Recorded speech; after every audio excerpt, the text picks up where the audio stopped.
And welcome to Mike Ferry TV. We have today from the great state of Utah, Salt Lake City, a longtime client, longtime friend, a longtime coach, and just a good guy that we've enjoyed our experience with, Mr. Cody Emery. So Cody, welcome to Mike Ferry TV today, and we're going to have some fun sharing some thoughts with we have a lot of viewers on this program, so thanks for being part of it. Welcome. Thanks for having me, Mike. My pleasure. So how long have you been in real estate now? You've got for a young guy, you've had a pretty long career. Yeah, 11 years now. Okay, and how long have you been involved in coaching with us as a client or as a coach? 10 years now. 10 years, wow. How did we first meet? Is that a or a productivity school here in Salt Lake that Matthew did? Oh, okay, so that was a while ago.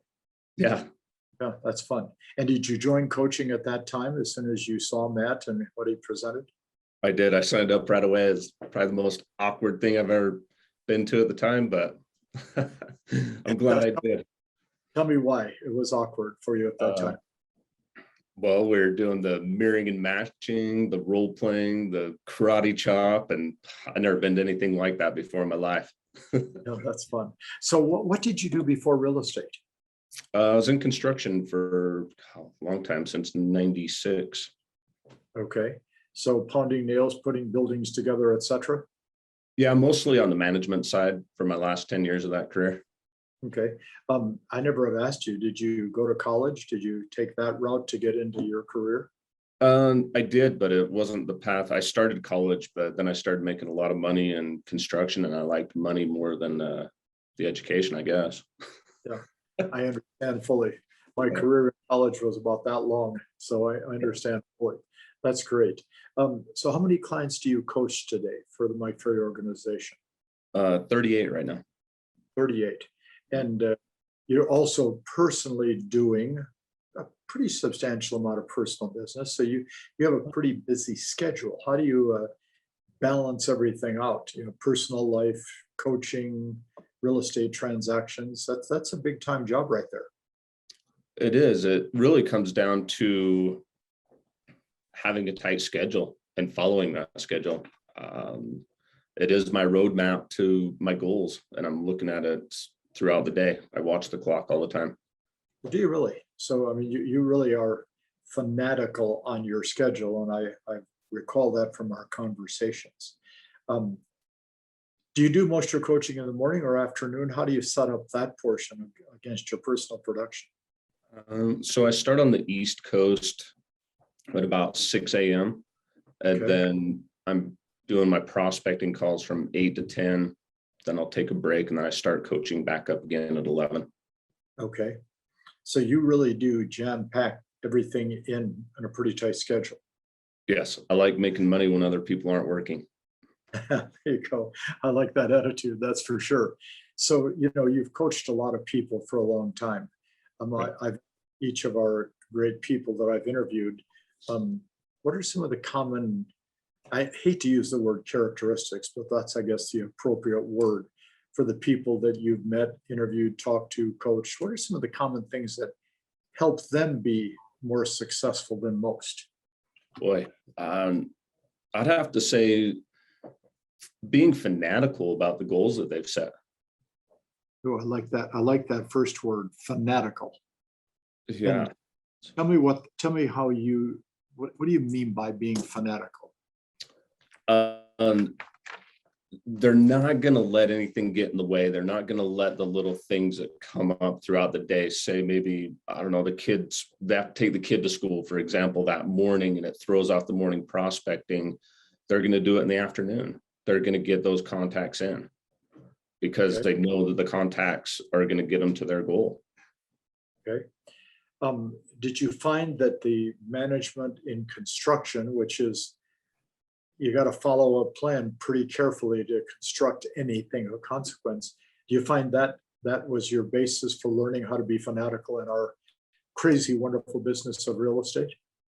Yeah, every day you had to look at a schedule, you had to look at the blueprints, you had to look at a plan, and I've just taken all of that and incorporated it into real estate.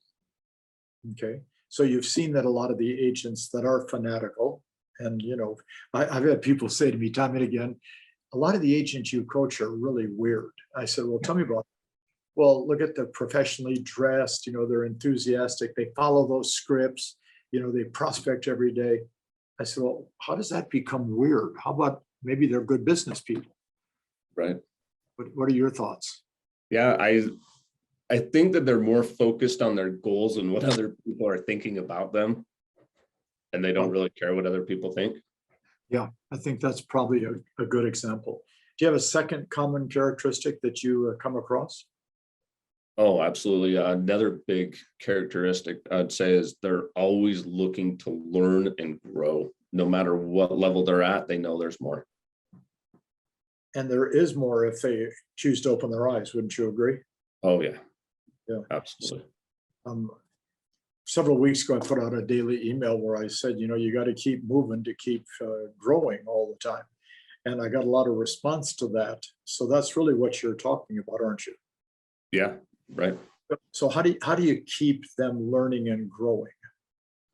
A lot of times agents that want to keep growing and become successful are always coming to the calls with new ideas or things that they want to run past me or run past you to try out. And it organically happens because they're producing.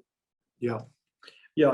I think what most of them don't understand, there isn't a magic formula, but the formula has to be a schedule that is productive. Yes. And that in itself is going to cause the growth if they follow it. And no better example than what you just expressed, starting it early in the morning on the East Coast and doing your prospecting, taking a break, going back to your coaching, then going on your presentations, etc.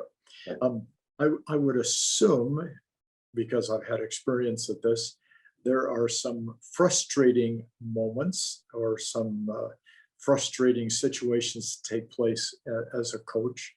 What are some of the frustrations that you sense or that you see your clients sense and feel? From the clients, I would say things not happening as fast as they want them to.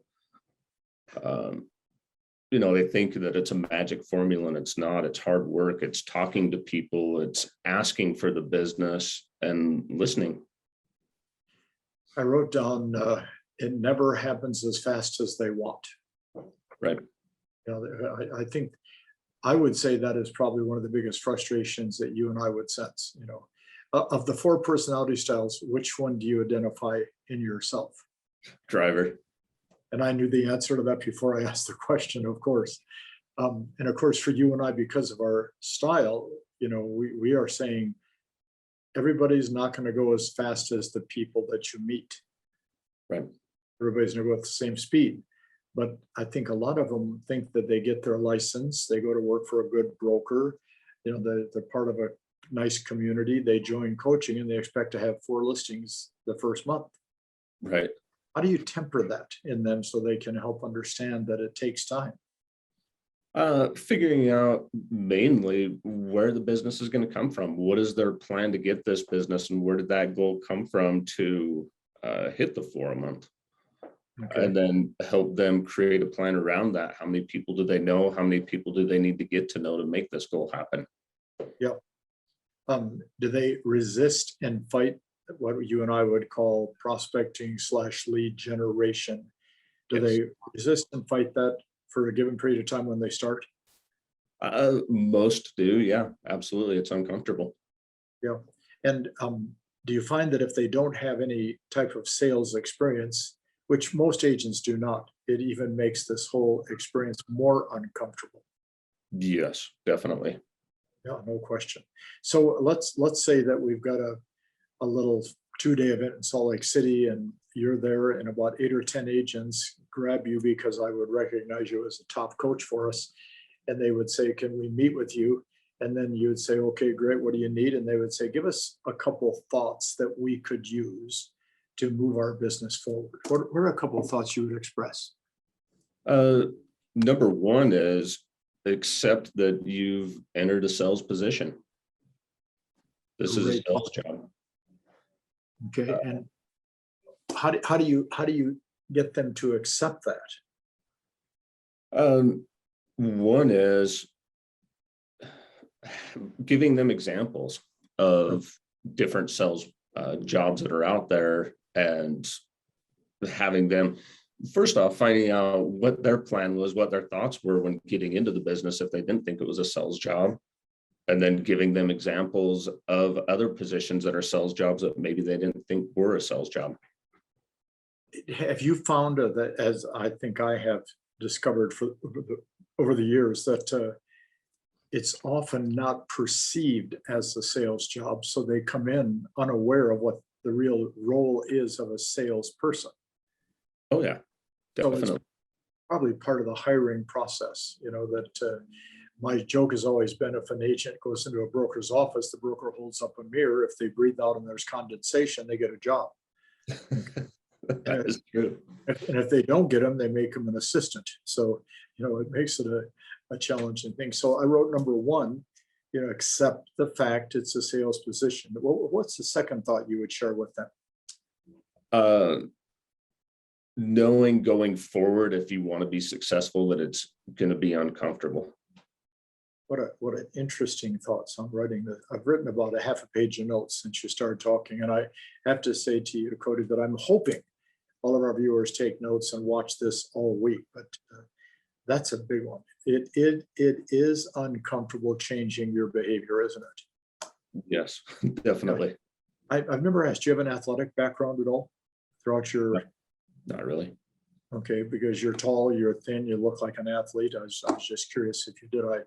I interviewed our friend Maverick, who does Ironman marathons, and he told me that it takes him like 5 hours to run 26 miles. I said, I don't like to drive my car that far, not much, So yeah, uncomfortableness is part of the growing process, correct? Yes. Good. Yep. Well, first of all, I want to say thanks for being a great client, because you've been a great client a long time. Obviously, thank you. And I know your clients, thank you for being a great coach. I really appreciate your direct advice. I wrote down 1, 2, 3, 4, 5, 6, 7, 8, 9 thoughts that you've expressed that I think all of these people watching could use. So I'm hoping that they watch this Mike Ferry TV segment a couple times during the course of the week, so they can pick up on the great thoughts you have. And with that, I'll say thank you for being part of Mike Ferry TV, and we'll look forward to doing this again in the near future. Absolutely. Thank you, Mike. It's been a pleasure. See you soon. Bye-bye. Bye.